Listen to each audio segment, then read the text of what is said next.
നാം പൊതുനിരത്തുകളിൽ കൂടി യാത്ര ചെയ്യുമ്പോൾ ട്രാഫിക് നിയമങ്ങൾ പാലിക്കുവാൻ ബാധ്യസ്ഥരാണ്. ഒന്ന്, ട്രാഫിക് നിയമങ്ങൾ എന്തൊക്കെയാണെന്നറിയണം. രണ്ട്, ആ നിയമങ്ങൾ നാം പാലിക്കണം. അതിലൊരു നിയമം അത്രേ, ഗ്രീൻ ലൈറ്റ് കാണുമ്പോൾ യാത്ര തുടരണമെന്നതും റെഡ് ലൈറ്റ് കാണുമ്പോൾ യാത്ര നിർത്തണമെന്നതും. റെഡ് ലൈറ്റ് കാണുമ്പോൾ വാഹനം നിർത്തിയില്ല എങ്കിൽ കനത്ത പിഴ നൽകുവാൻ കൂടി നാം ബാധ്യസ്ഥരാണ്.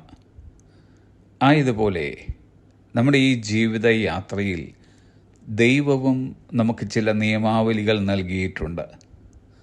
ദൈവം നമുക്ക് ഗ്രീൻ ലൈറ്റ് കാണിക്കുമ്പോൾ നാം പോകണം.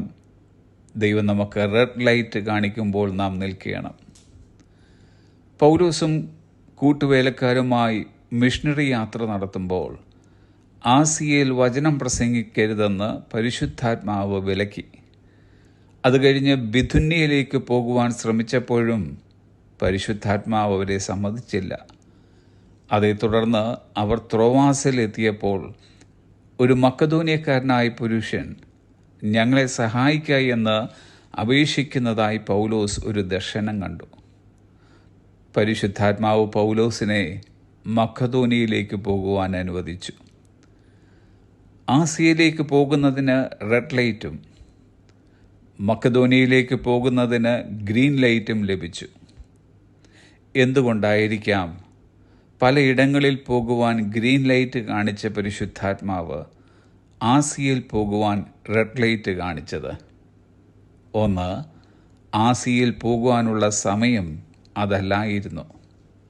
നമ്മുടെ സമയമല്ല, ദൈവത്തിൻ്റെ സമയമെന്നത്. പൗലോസ് അവിടെ പോകുന്നതിന് മുമ്പ് അപ്പൊല്ലോസ് പോയി കാര്യങ്ങളൊക്കെ ക്രമീകരിക്കണമെന്ന് ദൈവം നിശ്ചയിച്ചു. രണ്ട്, പൗലോസ് മക്കദോനിയയിലേക്ക് പോകേണ്ടിയതിൻ്റെ അത്യാവശ്യമുണ്ടായിരുന്നതുകൊണ്ട്. നമ്മുടെ വിചാരങ്ങളല്ല ദൈവത്തിൻ്റെ വിചാരങ്ങൾ, നമ്മുടെ വഴികളല്ല ദൈവത്തിൻ്റെ വഴികൾ. ആകാശം ഭൂമിക്ക് മീതെ ഉയർന്നിരിക്കുന്നത് പോലെ ദൈവത്തിൻ്റെ വഴികൾ നമ്മുടെ വഴികളിലും ദൈവത്തിൻ്റെ വിചാരങ്ങൾ നമ്മുടെ വിചാരങ്ങളിലും ഉയർന്നിരിക്കുന്നു. മൂന്ന്, പൗലോസും കൂട്ടരും ആസിയയിൽ പ്രധാന ദൗത്യത്തിൽ ഏർപ്പെടുന്നതിന് മുമ്പ് കൂടുതൽ സമ്പന്നരായിരിക്കണമെന്ന് ദൈവം ആഗ്രഹിച്ചു. ദൈവം നമ്മെ ഓരോരുത്തരെയും വളരെയധികം സ്നേഹിക്കൊണ്ട് ചില വഴികളിൽ നമുക്കും റെഡ് ലൈറ്റ് കാണിക്കാറുണ്ട്. നമ്മോടവിടെ പോകരുതെന്ന് പറഞ്ഞാൽ പരിശുദ്ധാത്മാവിനെ അനുസരിക്കുക.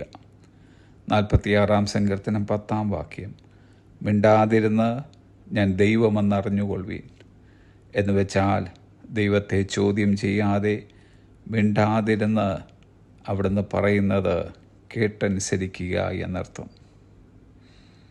Have A blessed day.